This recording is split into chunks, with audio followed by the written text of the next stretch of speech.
Welcome, everybody. Thank you for taking, well, some of us in the very early morning, the others of us, thanks for taking your afternoon, evening to join us for our trauma-informed teaching part two. So this one is going to be a little bit more of a deeper dive into what we've done. Last month, we did a kind of an overview, trying to get mindsets around what trauma is, went through the ACEs study and that kind of preliminary, stuff around trauma. And this one, we're hoping to get a little bit more into some strategies and some things that you can be doing, mostly around the universal approach. Obviously, we're not training anyone to be a trauma therapist or anything like that. Most of our audience is typically in the world of education or in that more universal tier one supports realm of things. So that's what we'll be talking mostly about. Just we've been doing this long enough, probably all of us. We'd like to see you. Don't worry, you don't have to. There's no pressure. Don't come on camera if you don't want to, but it's nice to see you and try to pretend that we're in person, I guess. I don't know. We will be doing breakout rooms. We will be doing a lot of reflection. So hopefully you're willing and ready to share. This is not going to be just like a typical webinar where all you're doing is listening to us talk. That's not what we want to do. We want to get some participation. So please participate.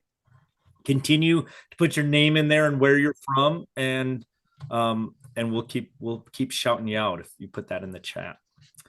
All right, we'll do some introductions real quick. Go ahead, CJ. Hi, I'm CJ Roberts. I'm a director at Empowering Education and Generation Schools Network. Empowering Education is our SEL curriculum that we have to offer, and we utilize it a lot in this work and what we do with schools. And I've been with the company for about 6 years almost. I am going to put in I was waiting for more people to come in, but in a second, I'll put the link to this, to the forum slides into the chat so you guys can follow along. Hi, everybody. I'm Zac Hess. I'm a senior director with Generation Schools Network. I've been with the company a couple years now. Before that, I was a director of health, wellness, and prevention for the third largest school district here in Colorado. So this is at the heart of the work that I love. It is everything that we can do prevention wise to get out in front of things. And I really believe the trauma responsive practices work really is good work. It's connected to SEL. It's connected to restorative practices. It's just good foundational universal approaches to supporting youth. So I'm really excited to be here. The other person on the screen is Donna. So unfortunately, Donna Trujillo is not here. Her son had back surgery and had to take him back to the hospital today after being out for a while. So however you do it, send out good thoughts out there in the universe. I'm sure she would appreciate that, and hope for her boy is going to be okay. All right. So here's the agenda. We're going to do we did that, just going over some quick stuff around trauma. Just a nice quote from CDC. It is not a technique or just a specific checklist. So this is something that we constantly work out. We constantly look at it from all levels, from our personal approach to it as maybe trusted adults, caregivers, or educators, and from that organizational perspective. So we'll be talking about all of that. This is what we hope we get out of this. We hope that you get a bunch of ideas from each other. That's why we were saying, please be prepared to speak a little in breakouts. We're going to have 2 breakouts. We'll have some other reflection times where you can just reflect in the chat, or there's only 26 people on here. So unmute when we ask and share. We would love that. You know what? If we get into an awesome conversation and I have to blow through a couple of slides to get us on time, oh, well, it'll be worth it. So, all right. First thing I want to start with, the reason I want to start with a kindness meditation is because this work, when we talk about trauma, is very difficult work. I know that there's many survivors amongst us. There's a lot of people with experience, and sometimes it can bring up some feelings. Sometimes learning about this and understanding more can bring up some feelings of guilt, sadness, all these kind of things. If you are going to engage in trauma responsive practices and really get into this work, I hope the message that you hear from me, and we said it in our first forum, is just having a lot of grace for yourself, and a lot of grace for others. It's very, very important. And so I want to show you, I want us to go through a very quick kindness meditation. I don't know if anybody's ever done this. If you've done this before, great. Then you know they're awesome. But this is how this goes. So first, just find a good seated position where if you're just seating and nice and comfortable, you can come off screen if you want. You can look down. You can close your eyes if you like. You're just going to start by taking some nice deep breaths, however you like to do that, to just kind of stay in a nice relaxed state. So in your nose, out your mouth, or whatever is best for you. I want you to first envision your special place. I want you to think about the place that you just love to be. For example, mine is a river in Montana. That's where I'm from. It's a nice little stream where I like to go fishing. And I want you to visualize that place. I want you to smell that place, hear the noises in that place. If you're on the beach, maybe you can feel that sand. Whatever you can do to make yourself be in that place. And once you're there and comfortable, I want you to visualize a person that you love, you admire, someone very special to you. And imagine them sitting there with you, standing there with you in that special place. And I want you to turn to that person and say, I hope you're happy. I hope you're healthy. And I hope you're safe. And then I want you to visualize that person turning to you and saying, I hope you're happy. I hope you're healthy. And I hope you're safe.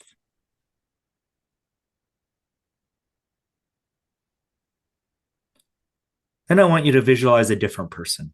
Maybe someone that just popped into your life today. I don't know. Maybe it's someone that took your order at Starbucks, or maybe the Amazon guy that was dropping off a package. Someone that you know, someone that you recognize, but you have kind of neutral feelings about. And they're standing there, sitting there with you in your special place. And I want you to turn to them and say, I hope you're happy. I hope you're healthy. And I hope you're safe.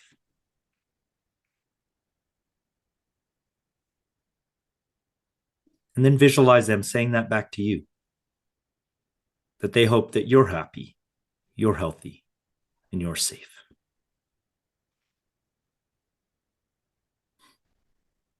And now I want you to visualize someone that maybe you're struggling with in a relationship. And they're standing there or sitting there with you in your special place. Turn to them and say, I hope you're happy. I hope you're healthy. And I hope you're safe.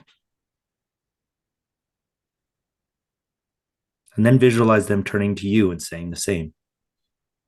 That they hope you're happy, you're healthy, and that you're safe. Now you're back there in your special place alone. Just take a few deep breaths, feeling calm, feeling good.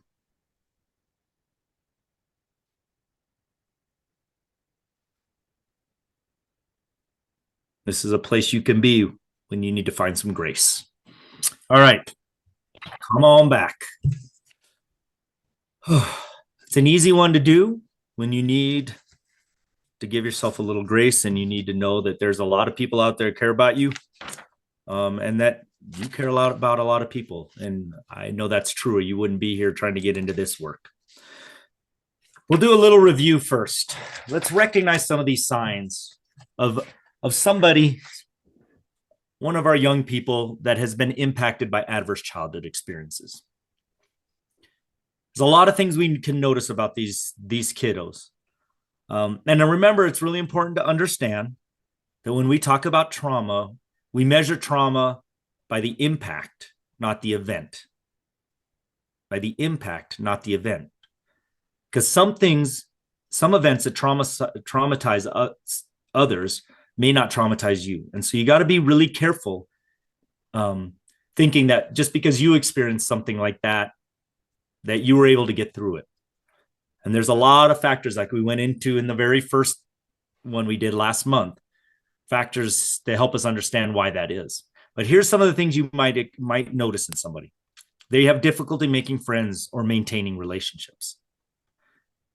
They have a reduced ability to respond and learn, figure things out, have that grit, persistence, that perseverance we love to see. They might struggle with that. They definitely, you'll see someone that just has a way lower tolerance of stress. And you might see those triggers, those stress responses of fight, flight, freeze, or submit. Could have increased problems of learning and memory. We know that because of adverse childhood experiences and how that affects brain development, there may be disabilities. There may be some real challenges trying to access the education. There's going to be some somatic stuff going on in their body, feeling it. Nurses will notice, and you might notice in the classroom where kids you work with have lots of stomach aches or headaches or just those kind of issues that are really not, you can't really explain them necessarily, but they just have that. And then that last one is just that toxic increase in the cortisol and the adrenaline really does affect a lot of things like the heart rate and health and their immune system. There's a lot of research, and we talked about that in our first. When we're talking about stress and we're talking about why those you might see some of those symptoms, we want to just really remember and review that stress starts in our cortex, right? It starts in overwhelming our cognitive brain, right? Being able to think through things and problem solve and plan, that executive functioning stuff. That's where it starts. And then when we get overwhelmed by stress, it moves through the different parts of our brain into the emotional and regulation and down into the survival part of the brain. Now, this isn't conscious, just like you can't consciously tell yourself, right, to move down into the different parts of your brain. It just happens. And that's because of all these events that happen to kiddos adversely affected by these experiences. All right. So and as a reminder, again, because of that, because we move into these different parts of the brain, right, we don't necessarily understand where they're coming from. Right? They're unable to really communicate it because remember, we just got out of our cognitive part of the brain of thinking and being able to talk, communicate. We're now in different parts of the brain. And so sometimes if we don't understand a behavior, we assume that the kiddo is doing it on purpose. We talked about this at length in our last session, that these are automatic responses. When we get into our survival brain, that is not a conscious decision that's going on. Those are subconscious things that are happening to kiddos. And so behavior is communication. That's the word, that's the phrase. Behavior is communication. Some of the triggers that can start this overwhelm and get us into the different states are right here listed. Right? Unpredictability, loss of control, feeling vulnerable or rejected. Right? Now, many of us feel these things, right? And that, like, these aren't foreign to a lot of us. The difference is if you are a student or a kid, youth, or even an adult that was impacted by adverse childhood experiences, these take on a whole different meaning, right? Because they overwhelm us. We're not able to deal with that sensory overload or feeling lonely or that unfair or unjust. It's just too much for us, and they can be triggers. And then what we see is these responses. These are our normal, we call them our stress responses: fight, flight, freeze, or submit. So when you see some of these behaviors out of the kiddos, not all of it doesn't mean that every kid that gets aggressive or every kid that runs out of the room is been impacted by trauma. That's not what I'm saying, but it could be. And we're here today to talk about universal strategies. Universal strategies will actually help every single child better regulate, have better behavior, and better learn. Right? We're couching everything in this conversation around trauma. So some of these kids, some students that have impacted by adverse childhood experience will have these kind of responses when their cognitive part of their brain is overwhelmed and they're moving into the different parts of their brain. These are the things you'll see. Okay. This is also just another visual to help explain what's going on. We all have a window of stress tolerance, right? Toxic stress And that kind of stress that is from adverse childhood experiences reduces adults, it reduces youth ability, that it shrinks that window of stress tolerance because they're overwhelmed much more easily. Why? Because those other survival instinct pathways in the brain are more myelinated. They're secure. They're like ready to go at a moment's notice, right? Because survival is the most important thing, right? And so they're already at a heightened arousal, and you don't really see it, right? It's under, but you don't, and we don't know what's going on before they come into our classrooms or into our buildings or whatever's going on. But just knowing that they already at this deficit of being able to handle stress. And so when you ask them, like, take out your homework, or I don't know, like, you need to get in line, like, oh, hey man, stop talking. And all of a sudden you get this extreme reaction. It could be because they've reached that limit. And now they flip their lid. They're at the breaking point. And again, it goes from immediately from the cognitive, it goes into the survival, and you get these really big behaviors, right? This is that part of that executive functioning, being able to manage all the different things going on. And we've seen those kiddos. We know kids that are really good at executive functioning and some of them that struggle. It could be because of this. Not being able to, control all the demands that are coming in throughout the day may be due to that, maybe due to that heightened levels of stress and that smaller window of stress tolerance. All right, so we are going to talk about some guiding principles. We're going to get into some of these strategies and things we need to really think about as we talk about this work. There is an organizational approach to this, right? There's two big things that I want to talk about today, and that is the organizational work that we can do as a school, as a facility, as whatever we're doing, and then this, how do we create this felt safety for the students? So organizationally, systemic and strategic implementation. When we're looking at these strategies and how we're doing it, are we looking at supporting these youth from a systemic approach? Are we looking at it from a multi-tiered system of support where you have layers of support? So I have really good foundational support, and the next layer and the next layer. And we'll get into that a little bit more. Felt safety. I tried to outline it. I tried to give it a little, I don't know, acronym here, or not really an acronym, but just something to remember by A, B, C, D, E, right? And we're going to talk about all of these, all 5 of these. And each of these will be some strategies we can talk about how to create that safety so a kiddo feels safe. Now, it'll help every kid feel safe, but this is especially important for students that have been impacted by adverse childhood experiences. When I talk about that organizational approach, I'm a huge fan of, this is Colorado MTSS, and it's not that different in a lot of states. I work with a lot of schools in Wisconsin too, and they have an MTSS, and I know the language is a little different in each state, but I think the overall premise, the overall concept is pretty universal, right? In Colorado, we have those 5 components. And I would say you need to look at all of those in this work. When we are creating supports for students that are impacted by adverse childhood experiences. Are we looking at it through a lens of team shared leadership? Do we have a team involved in this, right? It can't just be the psych, can't just be the social worker, right? We got to have a team of people that can do that. We need people that have some decision-making power on that team to think about all the things that we want to do. Are we using data? I mean, wow, what a concept, but right? We need to be looking at data.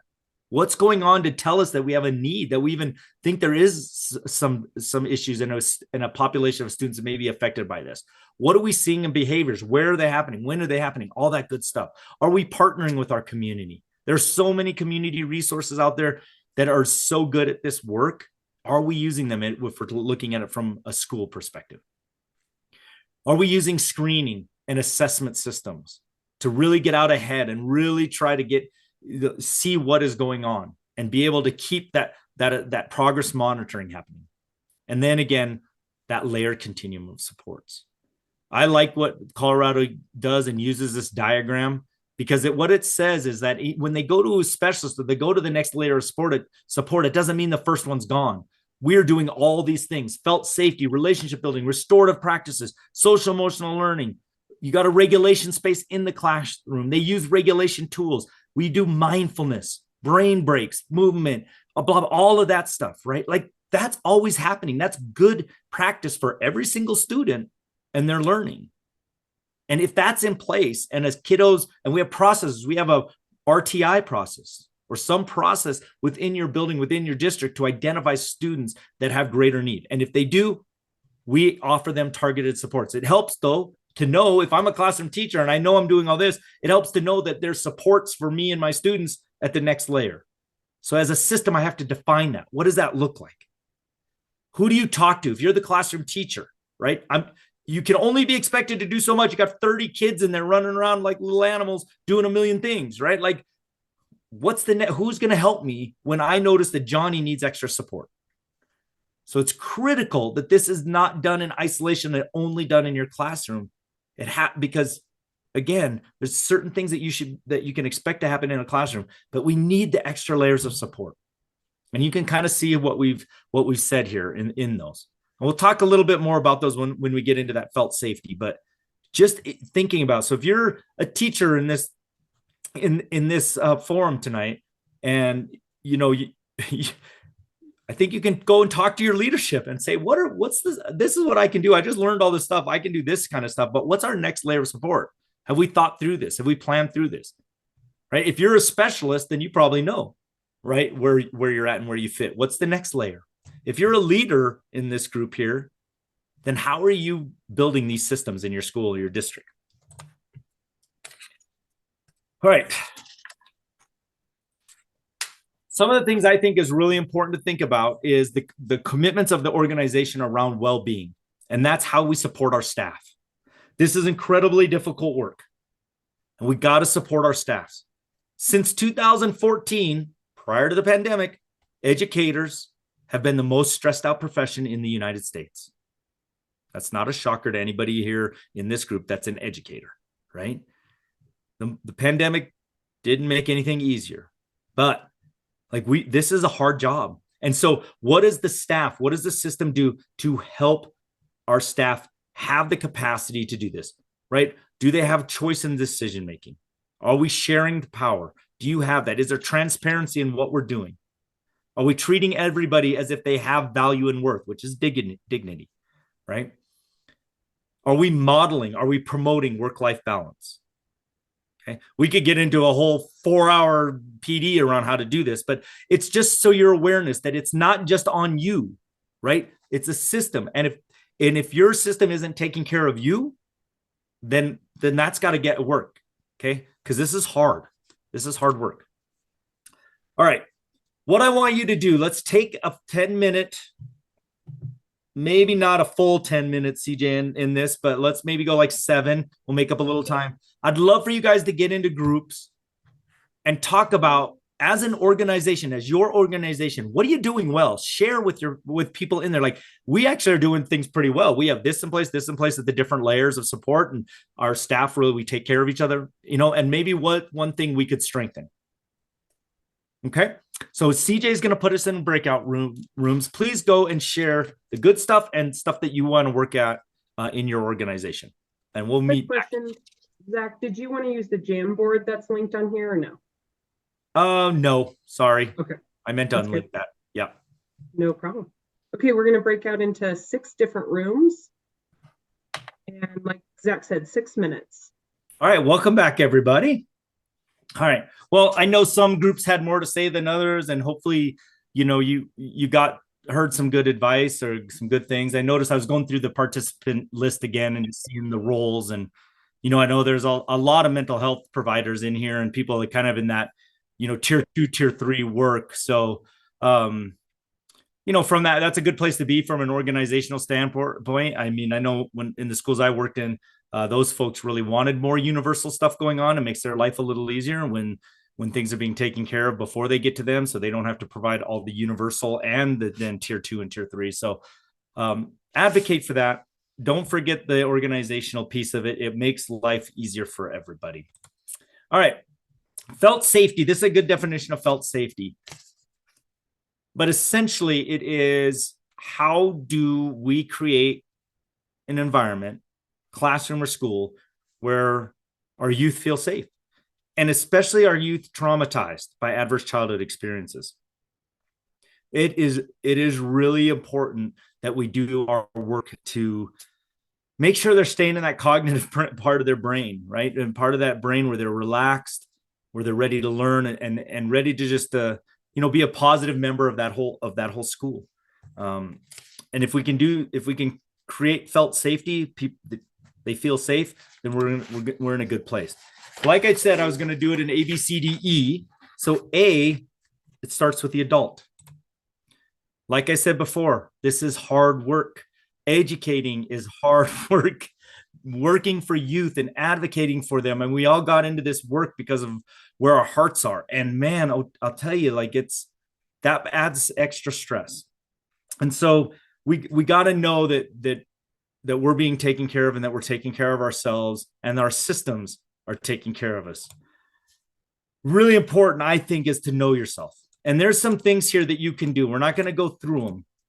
But the reasons I put these on is because our own experiences definitely impact how we relate to others, how we address behaviors, how we approach dysregulation, conflict, all these kind of things. I know there's a restorative practices person on here. So when we think about repair and reintegration, and the mindset just to be able to do non-exclusionary discipline, right? It really depends on what your upbringing was, what your experiences are, and all that things. And we really want to be able to shift ourselves to this place that we can be and establish this felt safety.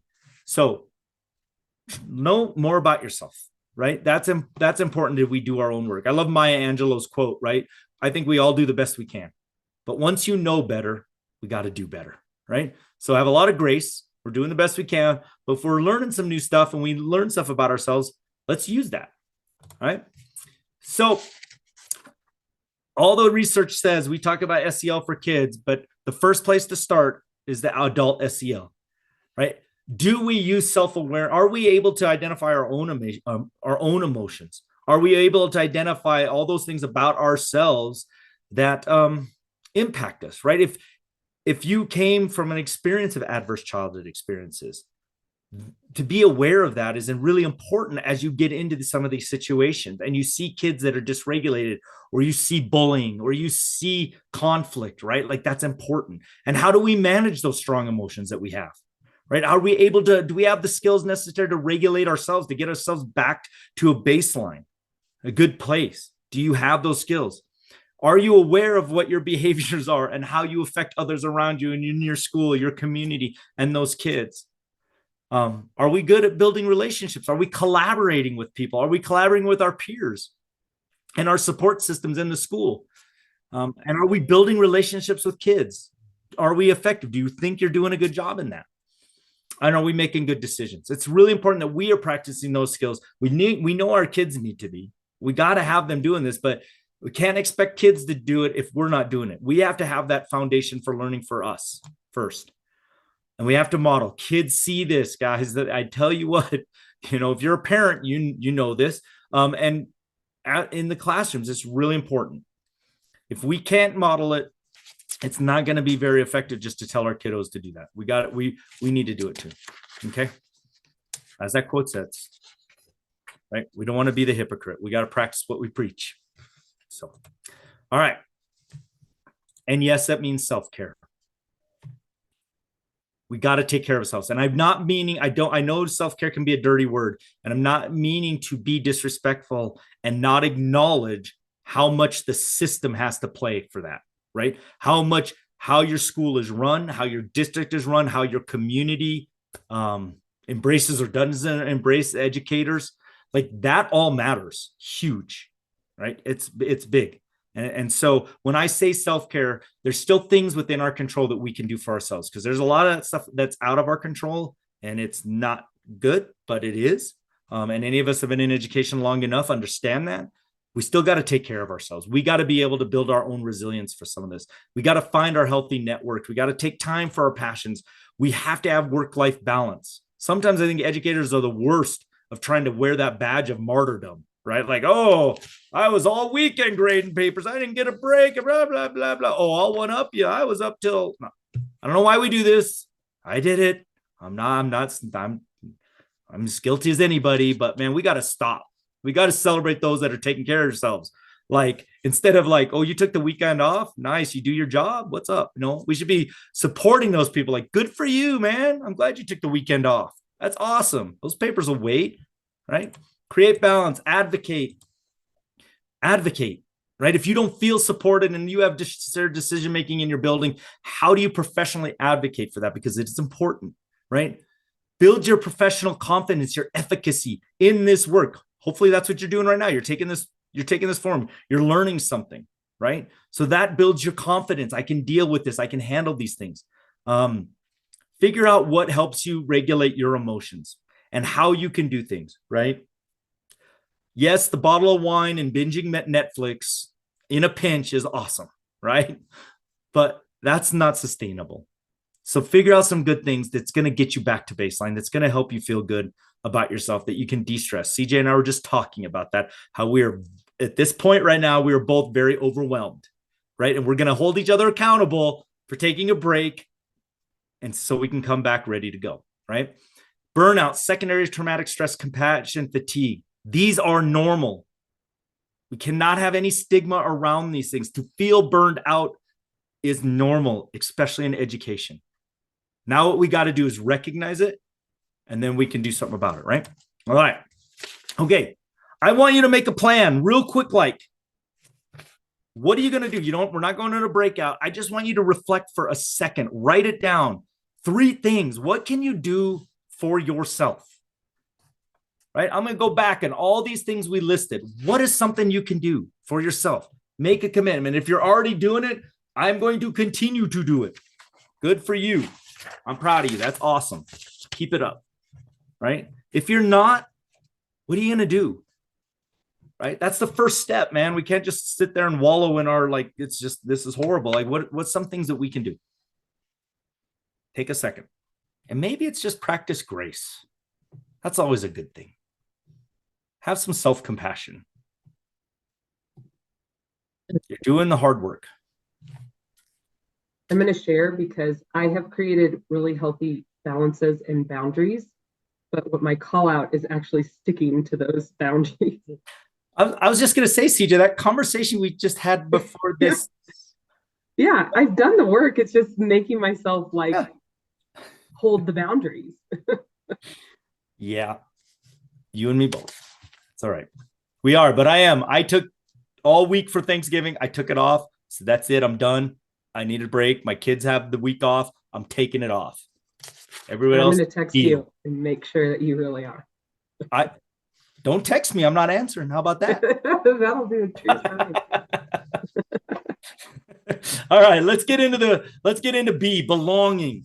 So A was the adult first. I start there every time. We got to take care of ourselves. Now, belonging. How do we create belonging? Right? We are social creatures. We are human beings need to belong. We see it all the time. Evidence of this is we see the groups in schools, and we see sometimes if kids struggle with belonging, they'll find a way to belong. And sometimes it's not the healthiest ways.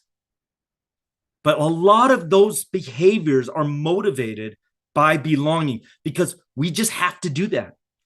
We have to find that connection and that belonging. So how do we do that? How do we create this in our classrooms? One, we have to start with dignity. Every single person, every single child has self-worth and value. I want you to, if you've always said, the kids in my class, they should respect me. I want you to shift that mindset a little bit. Because respect is earned. Dignity is given. And if you are a student impacted by adverse childhood experiences and the adults in your life have abused you, neglected you, put you in unsafe situations, then just because you're an adult in the classroom doesn't mean diddly squat. So expecting respect That's just not realistic. And you're going to cause harm. You're going to re-traumatize. Treat the kids with dignity. And I know some of them are pains in the butts. I get it. Treat them with dignity. They all have value and self-worth. Every single one, right? Kids do well if they can. And if not, something's getting in your way. That's what we're trying to figure out. So we're going to put all these good universal things in place so that we can help figure that out. Okay? They need to be accepted for who they are. All their crazy little identities that are going on, right? Middle school is crazy. They're fluctuating between identities every 10 minutes. That's got to be okay, people. We got to let that happen, right? Value them who they are as a person, and they'll figure it out. Be there alongside them. Be a trusted adult, right? Connect with them. Form positive connections. That's belonging. Do they feel connected to you, to the kids? Is it a safe place to be who they are, to be quirky, to be different? Is it okay? Connect. Build that community where they connect. Purpose. Do I have a purpose? Some of the easy things you can do is give kids a job in the classroom. That gives them purpose. We all feel that's a basic human need too. Like, I got to feel like I'm doing something, right? Like I have a purpose on this planet, or like that. It drives us as humans to have purpose, brings us back to the purpose. So give them purpose to build this community, to be a good friend, to be an upstander, right? Like all kinds of cool things you could do to give them purpose. It is your job to feed the goldfish this week, right? Some kids get more responsibility than others. Find something, right? All right, cultural, historical, and gender issues. These are big deals. And I know it's complicated.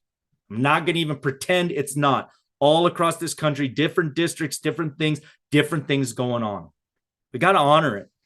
There's a lot of differences out there.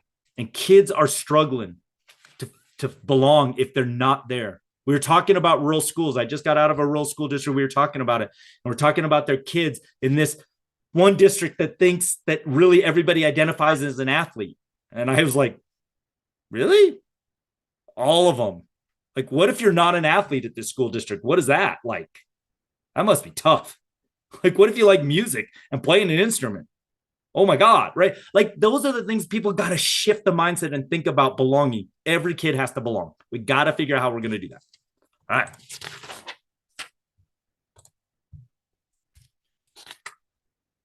This is important, modeling a functional family.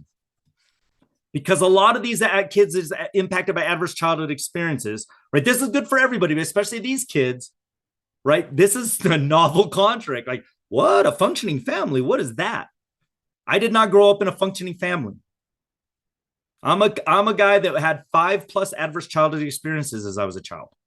There was nothing functional about the family I grew up in at all, and they're still that way, right? It was hard. But when you come into a school and you can model that, you can have some of that. What a cool thing. What a way to feel safe, right? The adult needs to be in charge. Now, I get it. Some people are going to push back on that, right? They are. I pushed back hard. Having an adult as the authority was a novel concept for me. I was the father figure at 7, right? So I grew up, my sister and I grew up parenting. So to come into a classroom and all of a sudden have a teacher be the authority was like, really? Like, I haven't had that ever, right? So those are hard. Just think about that. Like, you might have to, it's going to be a little difficult, but that's still something they need. Are there evidences of these things happening in your classroom? What kind of things can you do to make it a family? Family meetings, circle time for that restorative practices person, right? Circles are amazing. Gosh, we can do so many powerful, proactive things with circles. Are we greeting them at the store? Are we treating them like family, right? Do you have pictures of them? Do you have your own pictures of you and your kids and your family and your significant other, whatever that looks like, right? All the differences, are they celebrated? Are we sharing power, right? Are kids involved in the decision-making? Is it okay to make a mistake? That's important. Keep going back to restorative practices, right? Is it safe to make a mistake? Can we repair it? Can we give them some autonomy and some empower them to feel good that, like, I can make a mistake and, oh, by the way, I can fix it too. That's important. A lot of good stuff. So I'm going to have you reflect. I'll come back. But what are you doing? What things are already in your classroom right here? Just do a reflection. Are you creating family in your area and what you are? If you're a counselor and you're talking to students, like when you bring them to small groups or when they come into your office, like how does that work? Is there a family environment there? Does it look like a functioning family? It looks different in every environment. I totally get it. But is that what you're doing? If not, commit to doing one thing here. What's something you could do? Maybe it's just being more cognizant and more intentional about inviting kids back in after they've made a mistake. If you've had to remove a kid out of your classroom, are you being intentional when they come back in? Or do you think everything's good and we're just like ignoring it? Because I guarantee you the kiddo is not thinking that. They're super nervous. They're super scared. Right? Are we welcoming back in? Hey man, you messed up. I'm glad you're back though. Hope we can do better. Right?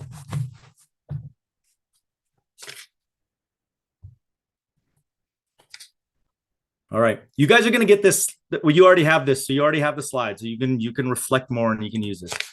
All right. C is collaboration. So why I put C in here? We have belonging. Great, but we can get there. We can really establish some belonging through collaboration. And what a great place. School is an awesome space to create collaboration, right? Because it does create the belonging. It creates the connection, right? When we're collaborating, just think of it simplistic terms as an adult to the student. If I'm collaborating with them on their education, on how they manage behaviors, on all those kind of things, that sends a really cool message and it feels safe. I'm here with you, right? I'm not doing things to you. I'm not doing it for you. I'm not doing nothing. I'm here with you. I'm working with you. We're going to work hard together. That is cool. And that's something kiddos need, especially when that's just not part of their life if they've experienced a lot of adverse childhood experiences, right? We're trying to build trust. Again, in those situations, there might not be a lot of trust for that kid when you're talking about adults, right? That could be a struggle. Youth and adult trust could be a real issue. And so you're building that by collaborating, doing things with, okay? There's a cool model out there called the SCARF model. If you're into like getting crazy about this, it's a brain-based model for collaborating. It had a lot of things that I liked. I like where I have like little checklists or like reminders, the things I could use. So this was cool to me. Like it just follows the letters there in SCARF. And so the first thing is status. So when we're looking at collaboration, when we're looking at our interactions between the adults and the students and between the students themselves, right? Because that's a lot of creating felt safety is just what's going on in the classroom, right? With kids. And you know that dynamics, there's some craziness, right? It's kids can be, not so awesome to each other, right? And so how are we creating these situations where kids are feeling safe with each other too? So status, are you creating situations in group work or classroom work where there is not this perceived pecking order? Like they're the favorites, that's the favorite. We always have this kid leading to this. They're all right. They're always the one answering the questions. I get it. I did this too. I really wanted participation in my class. I way too much called on a couple of kids because they're always willing to share. Now, what is the perception that I created? This was on me, right? I created a perception in my classroom that those two kids were favored. It didn't matter. So they could be mean and little nasty jerks to the rest of the kids, but they were my favorites, right? Not that was true, but that's the perception. If I'm sitting there trying to figure out if I can trust Mr. Hess or not, I'm like, nope. He likes those little jerks way too much, right? And those two kids make fun of me all the time when he's not looking. So just thinking of that, how do we create so there isn't this perceived pecking order, right? Here's the way to do that.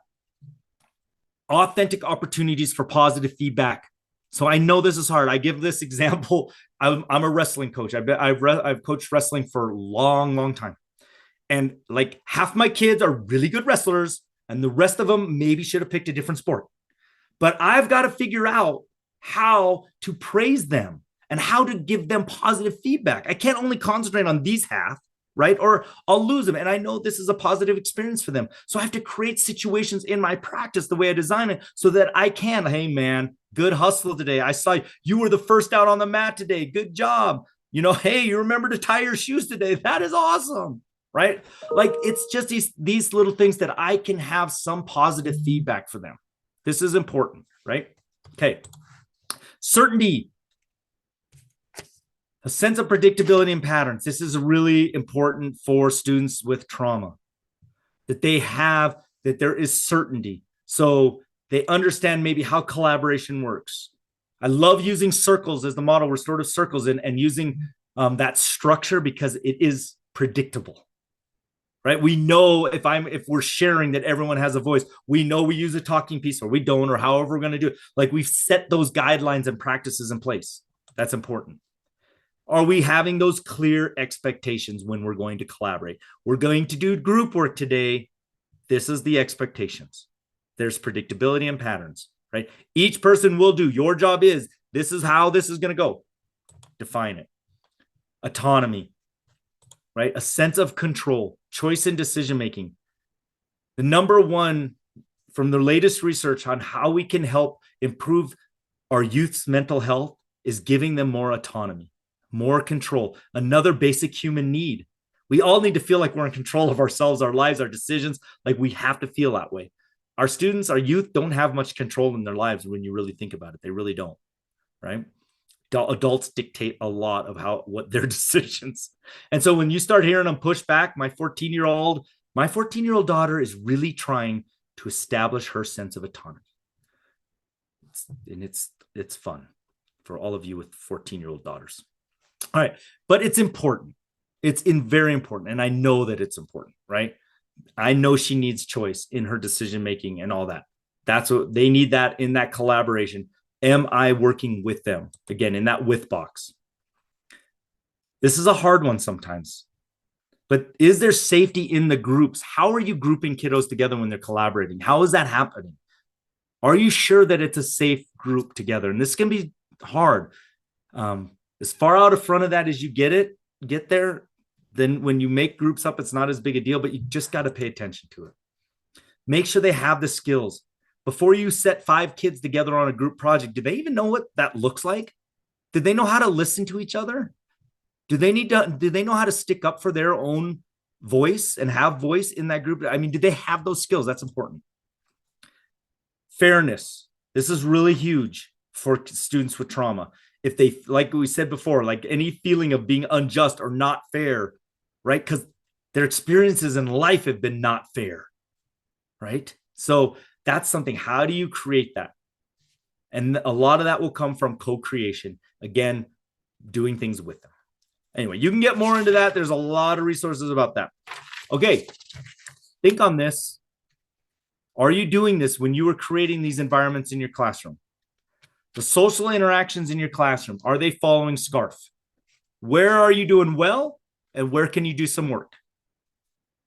Take a second or like a minute and just go through that. What can you do better? And again, you have these slides, so you can look at this again, but just think about it.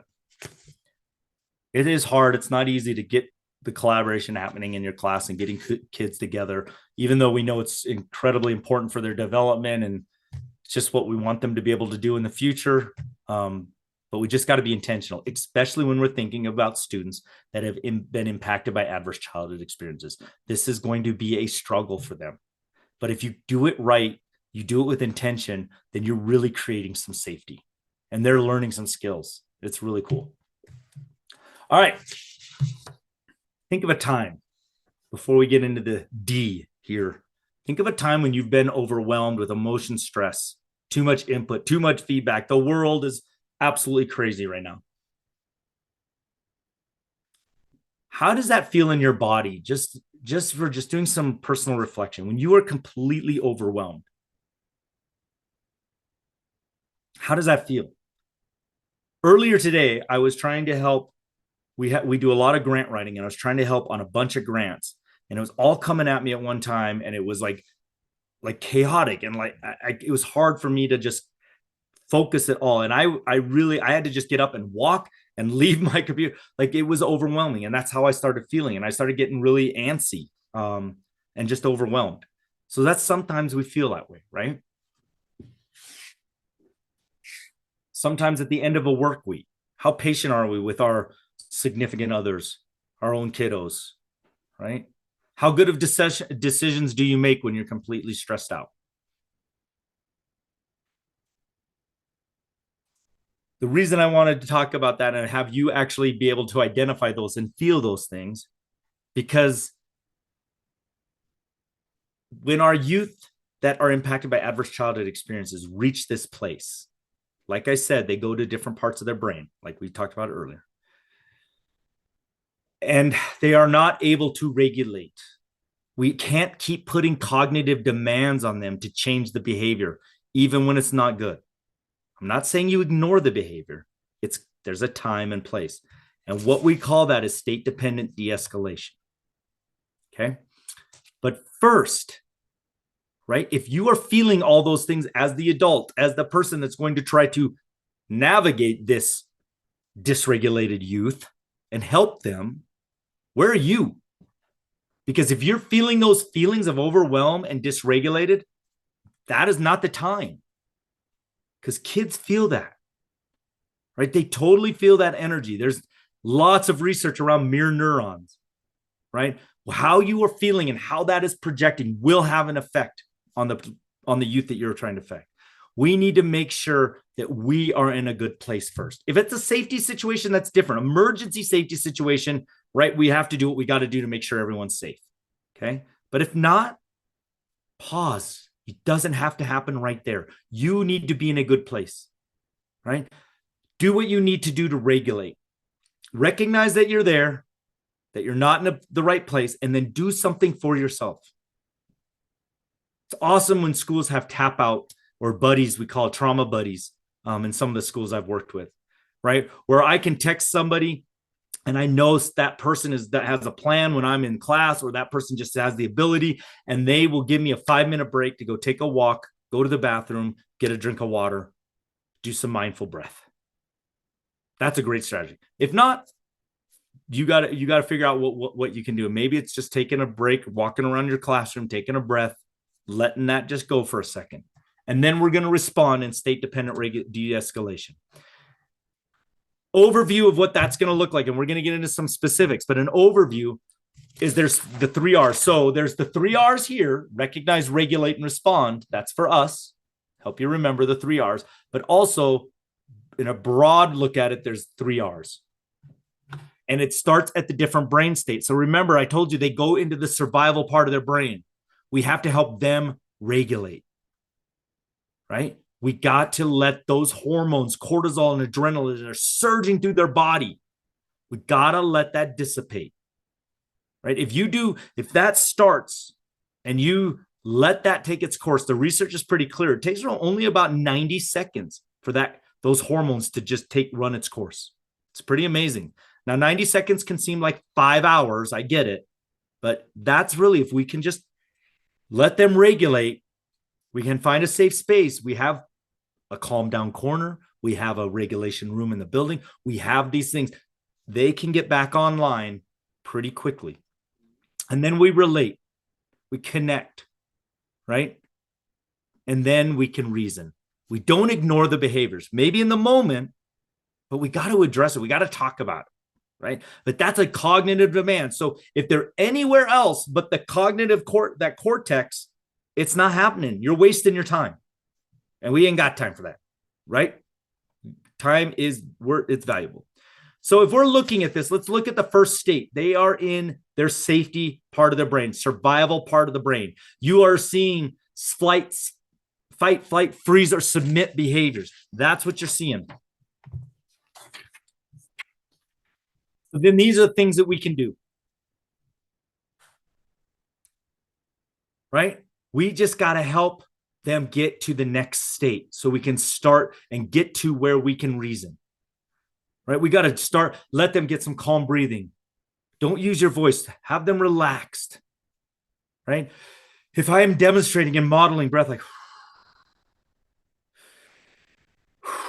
I'm not talking, I'm not saying anything, I'm modeling. I'm being quiet, but safe. I'm respecting their space, right? They don't need a big old adult up in their space at that moment. Okay. And how do we know? They're going to seek safety. You might see some rhythmic kind of back and forth or breathing, and some things that you can kind of see that they've come out of this like emergency survival state. And when you see that, then we're in the next state. So what can we do? We can start doing nonverbal cues. Like, are you okay? Do you need a drink of water? Right? Do you want to take a walk? Like whatever kind of things you can do, just nonverbal clues, right? You can make eye contact with them and just kind of, right? Are we okay? Right? When you see that they're engaging in some of those sensory activities, maybe they're using a regulation tool. Maybe they're taking a snack or some water and they make eye contact with you and kind of give you a look like you're like, okay, I think we're next state. We're moving on. We can start. Now we're here. Now we can start to talk. We can use some of that supportive words. Hey, I know that was really frustrating, right? Acknowledge, affirm the emotion. Emotions aren't wrong, right? Your emotions, their emotions are not wrong. Sometimes what we do with them cause harm and conflict that we'll deal with, right? And we'll talk about. But validate the emotion. There's nothing worse in the world. We all know this, to be invalidated for the way we're feeling, right? There's nothing worse than that. So validate it. Seek to understand. Actively listen to what they're saying. What's going on? Are you okay? What was going on? Right? I want to hear it. Okay.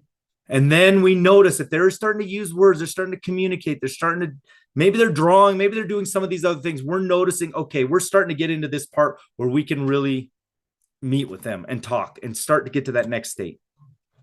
And that's the cognitive piece. Right? All of our restorative practices, folks, right? We know this is a great time. This is when we want to engage with them. Ask them what happened. What were you thinking about? Who is this affected? How can we make things right? But those are very cognitive things, and we can do that.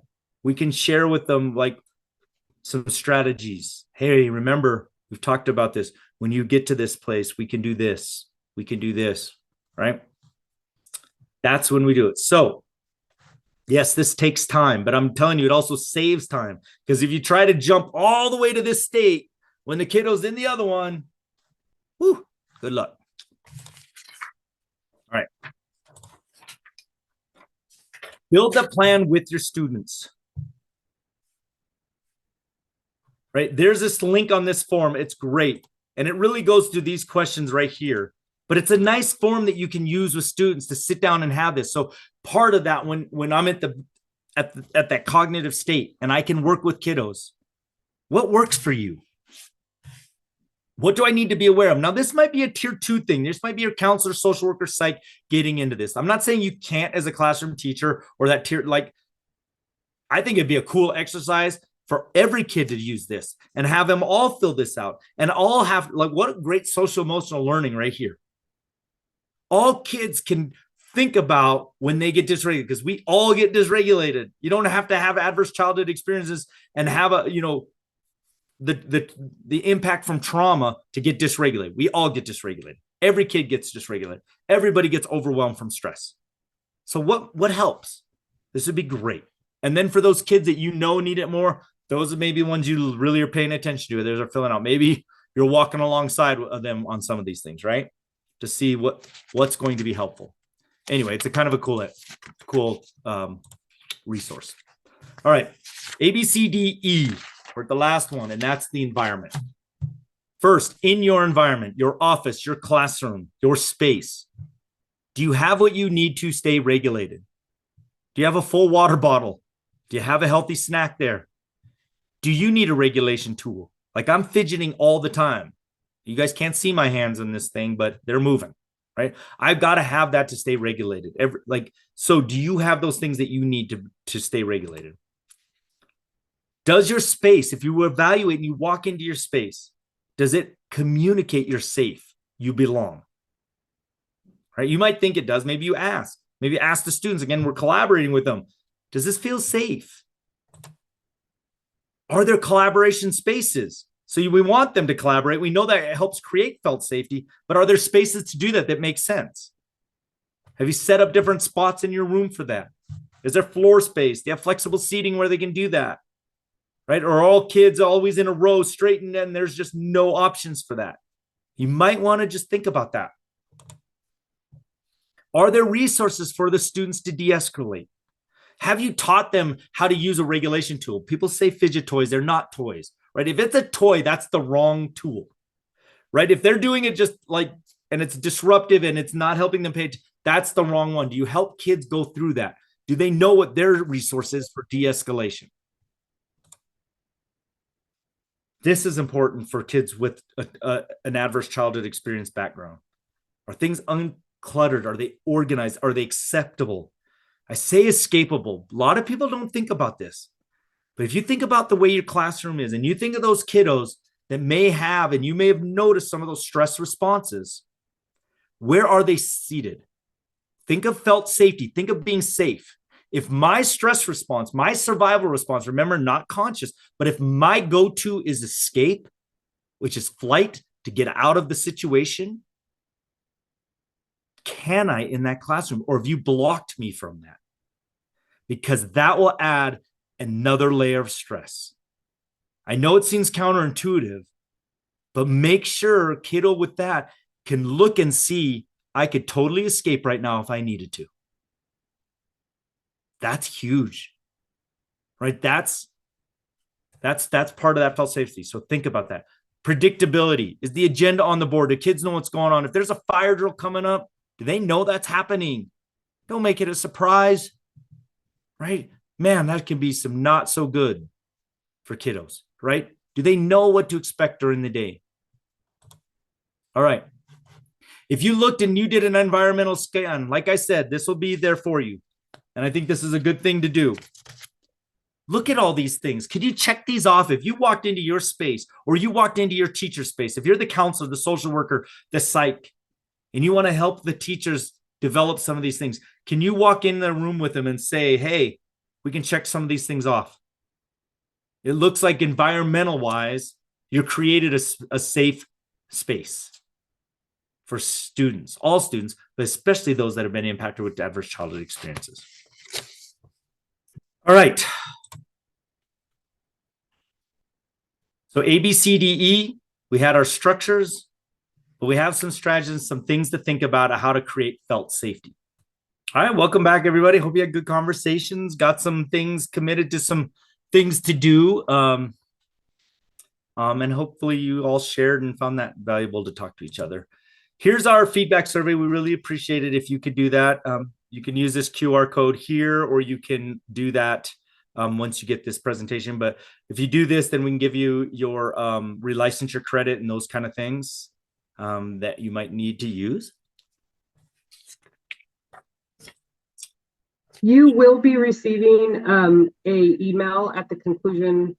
We do 2 days after. You should be getting a recording along with all the resources that Zac provided today, the slides, and then by next week you will get a certificate of participation if you fill out the feedback survey. So I go through the feedback survey, and those that participated will get the CEU.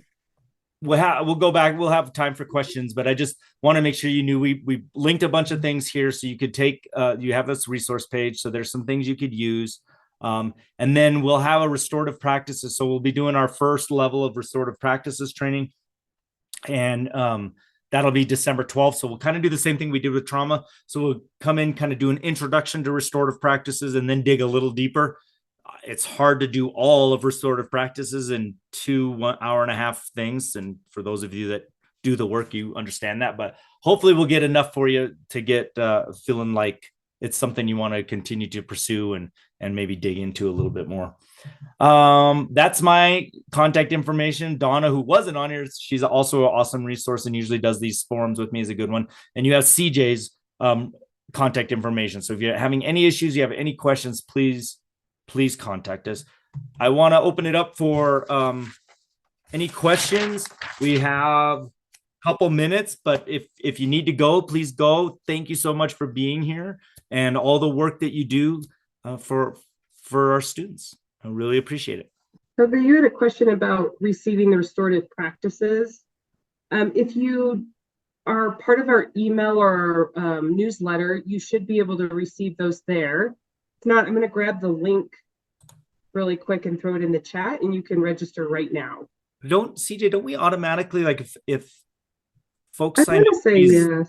I thought we automatically added them to the list to I send would, out.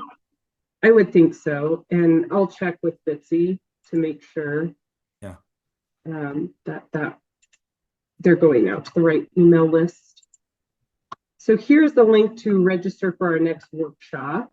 Hi, Lisa. If you're still on, are you still on, Lisa? We do have the training for the first one. If you don't mind shooting me an email and just requesting it, I'll make sure I can get you all the resources and the reporting to Trauma Informed Part 1. Thank you. Yeah, you're welcome. Thanks for joining us today. Hopefully Yes, that wasn't too much without the first part of it. it was very informative, and it was great to be with other like-minded professionals. So thank you both. That's great. So the other, I mean, there's, I guess, a few of you left on there. If you guys, if your school districts or your districts are interested in working more with this, that's really what Generation Schools Network does, is we really come alongside schools to really, assess the needs, see where maybe we could come in and help and collaborate. If funding's an issue, we also do, like you heard CJ and I talking about, we also can look for funding and help in grant writing and those kind of things to get the funding for this. That's always a possibility also. So just don't forget that if this is something you want to do more, explicitly within your school or school district, then please reach out to us and we could, talk with your leadership or you or whatever that is and see if we could work something out. We'd be happy to do that. As you can see, there's a lot of information in this one. So a 2-hour PD would be a lot more informative, a lot more to take in, a lot more interactive. So we personalize it to your needs. We also have our curriculum that helps support a lot of these areas of restorative practices, trauma informed. Our SEL work obviously brings that inclusion for teachers and students. All right, everybody. I think we're good. CJ, I think, thank you, everybody, and really a pleasure. So thanks for all listening out. Thank you guys so much for attending.